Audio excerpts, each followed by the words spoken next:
We now turn to the third trial hearing of Park Geun-hye, the nation's first ever impeached leader. Her old friend Choi Soon-sil, the woman at the heart of the massive corruption scandal that led to Park's ouster, was there too. Their joint bribery case will be heard every Monday and Tuesday. Our Lee Ji-won has the latest. Monday's hearing was the first since the court merged the bribery cases of Park Geun-hye and her confidant Choi Soon-sil. The two met for the first time in court last week at Park's first hearing, and just like last week, neither took the slightest glance at the other. Monday's hearing called in the first witnesses in Park's trial, who were asked about the National Pension Service's approval of a controversial merger of two Samsung affiliates in 2015, which was allegedly done in exchange for bribes paid to Choi.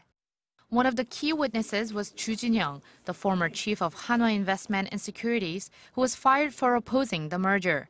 He testified that Korea's presidential office was involved in the decision to approve the merger, and that according to a member of the Pension Services Voting Rights Commission, which would normally make such a decision, the top office gave the unusual order that the decision be made by the investment committee instead.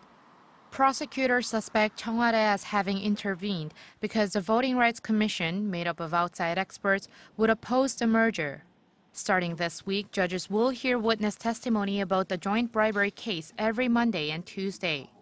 In related news, Choi Soon-sil's daughter Jung Yura is due back in Korea on Wednesday. She's been a key but as yet elusive figure in the massive corruption scandal. Jung will be repatriated on Tuesday from Denmark, where she had been found to be living illegally. Jung was arrested in Denmark in January and since then had been refusing to comply with either the Korean prosecutor's request or the Danish prosecutor's orders that she return to Korea for investigation. But she dropped an appeal against her extradition last week.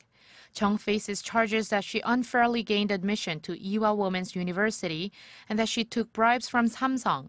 And once she arrives at the airport in Korea, she will be taken straight to Seoul Central District Prosecutor's Office for questioning.